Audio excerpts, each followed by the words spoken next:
After I take care of the mules, I wash up and change into the clothes I have to wear when Master has a big dinner like tonight, and Maddie needs somebody to help serve at the table. Every white person at the table knows what happened today, knows that my heart is so full of grief that I'm afraid it's going to burst wide open. But they expect me to bow and grin and say, "Yes, sir," and "No, ma'am," and I do. I hate myself for doing it, but I can't seem to help it. It's the way I've been trained. And if I don't pretend to be happy and bow and grin, well, no telling what Master might do. Since I never thought he'd be so mean to sell Emma, he could sell me to somebody sitting at the table and Maddie would lose her whole family in one day. Master want to pretend like me and Maddie don't have feelings same as him. He don't want to see the grief weighing down on us like we carrying mules on our shoulders. This grief will never end, even if I was to live as long as a star in the sky. Well, I'm going to make Master sorry for giving me this grief. I'm going to talk to Uncle Isaac. He's a Guinea Negro, pure African. He talked about coming across on a big ship long time ago. He can work all kinds of spells. He takes parts of different kinds of animals and puts them together with something that belongs to the person you want to put a spell on, and then he says a lot of words in African, and that's it. I'm going to take him some of the hair from Master's comb and brush and see if he can't do a death spell. I got a feeling that after all the selling, Uncle Isaac might make one for Master Butler. Late night, all the guests have left. Maddie and Will are in the kitchen cleaning up. Sarah still sleeps at the table. Master enters the kitchen without looking at Maddie and Will. He goes over to the table where Sarah still sleeps. "Sarah, honey, it's time to come upstairs and go to bed." Sarah awakes slowly and looks up at her father through sleepy eyes. Then, as she recognizes who it is, she is suddenly alert. "I hate you! I hate you!" "You shouldn't say something like that to your father. Come upstairs. It's time for bed." "I'm going to sleep with Maddie and Will tonight." Maddie and Will exchange astonished glances. Now Master says, "Which one of you put that idea in her head?" "Maybe she don't want to sleep here because you went and sold away the person that was like a mama to her. Honey, I don't think you get a good night's sleep in the quarters. Our bed's not near as nice as yours." "I don't care. I don't want to stay here tonight. I don't want to sleep upstairs. You can't make me." "You want me to go upstairs and get my razor strop? I'll beat you so hard you won't be able to sit down for a week." "Mother was right. She said if she'd have known how mean you were, she would have never married you."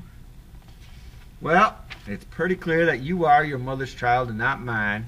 If you want to spend the night in the slave quarters with Negroes, you go right ahead. That sounds like something your mother would have done if I'd let her."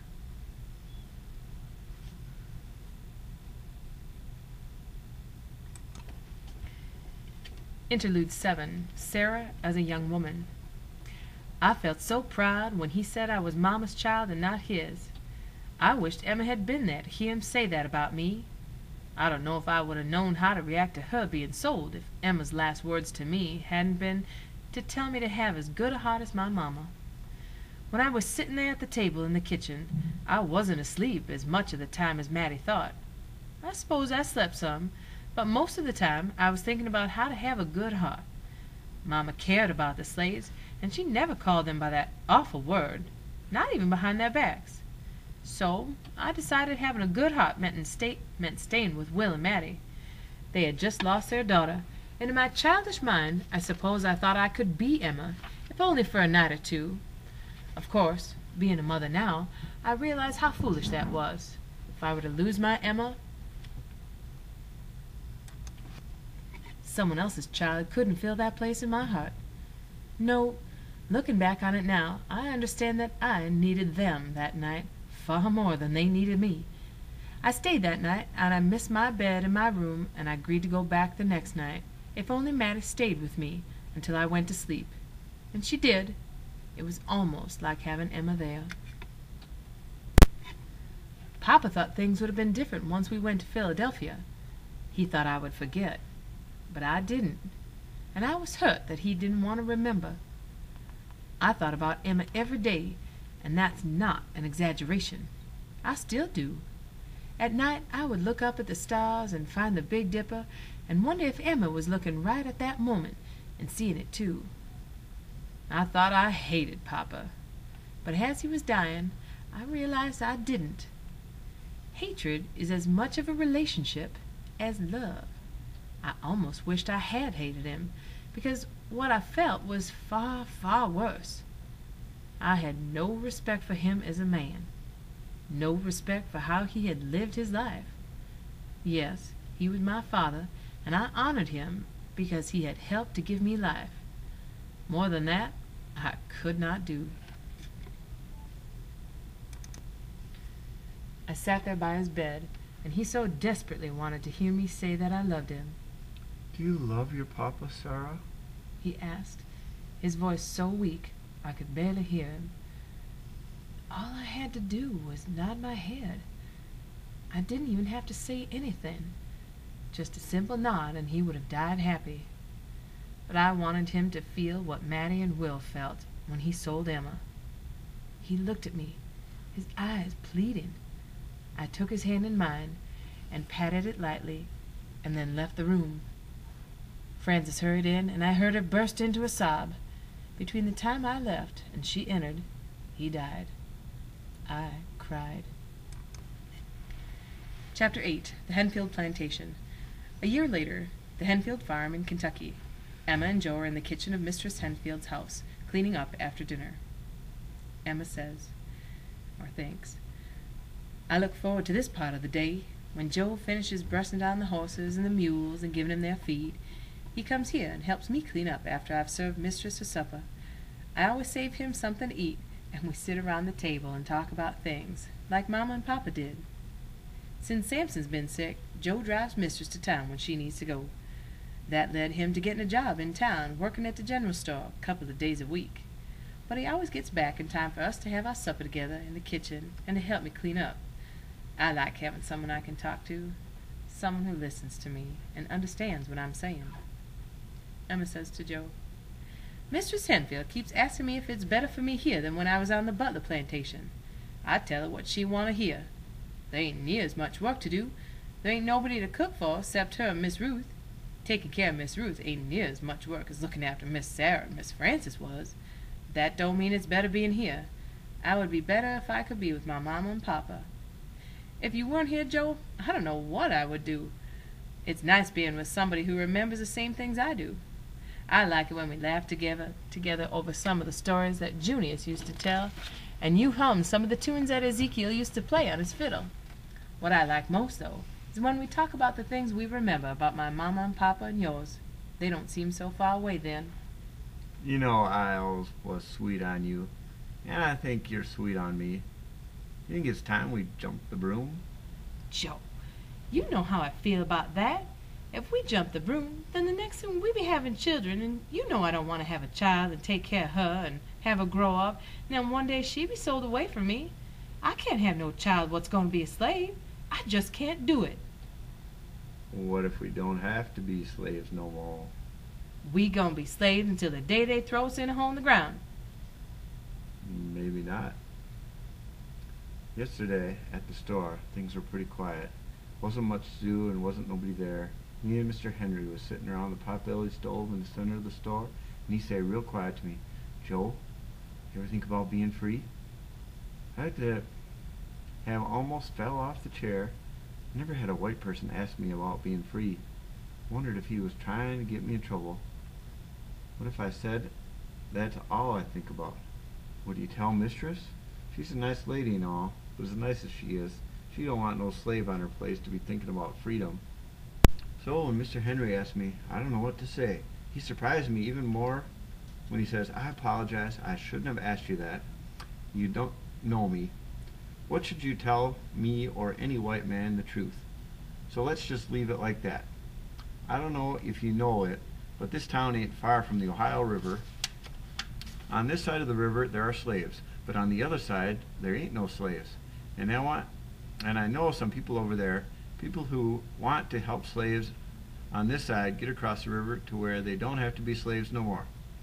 And you don't say nothing else. I sat there, not knowing what to do. One part of me wanted to jump up and shout and holler, "Mr. Henry, get me across that river now!" But another part of me was scared. What if he wasn't telling the truth? What if he was trying to trap me instead of being free? I'd end up being sold again, sold far away from you. And today it wasn't nobody else in the store.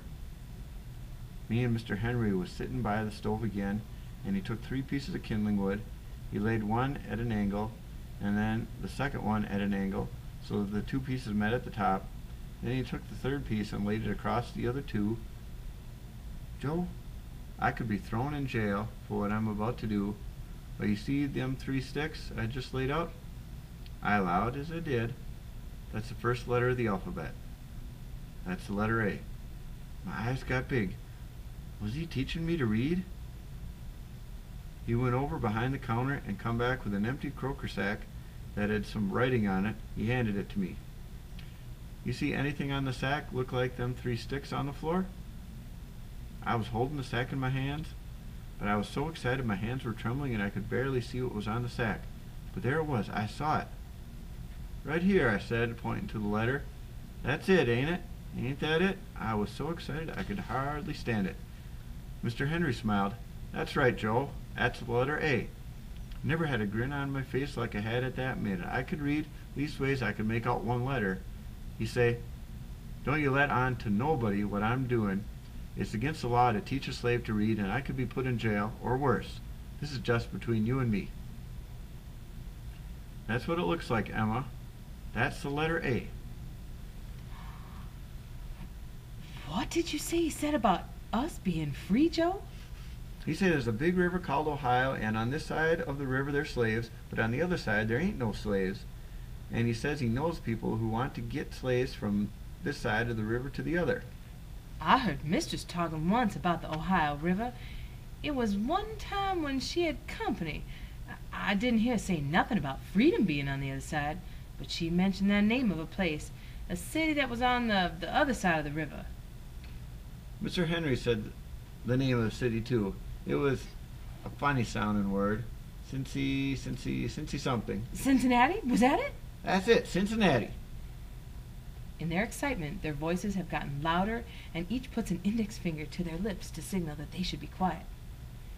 Joe, I believe Mr. Henry is telling you the truth.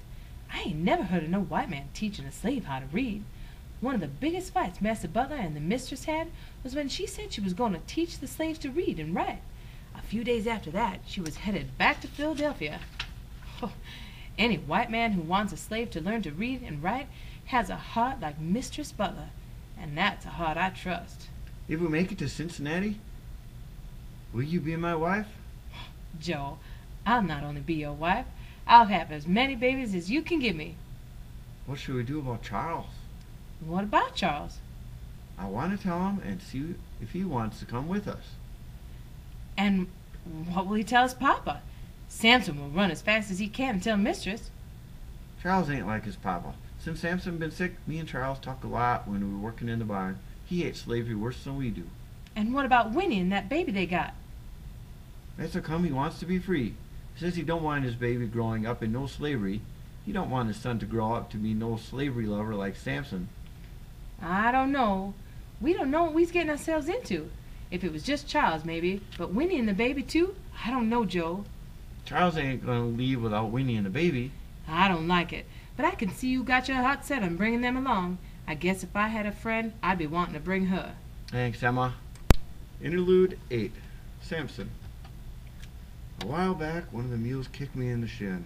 Mr. sent for the doctor, and he made a poultice for my leg. It is getting better, but I still have to lay here on my pallet for a while longer. But even if I can't go nowhere, I know that Negro from Georgia and my boy Charles are up to something. Charles and that boy are taking care of the horses and the mules. A few nights ago, Charles come in and he was happy about something. I asked him what he was so happy about. He said, "Ain't nothing." But ain't nobody happy for no reason. So I lie here on my pallet and think, what could have happened that would make Charles so happy?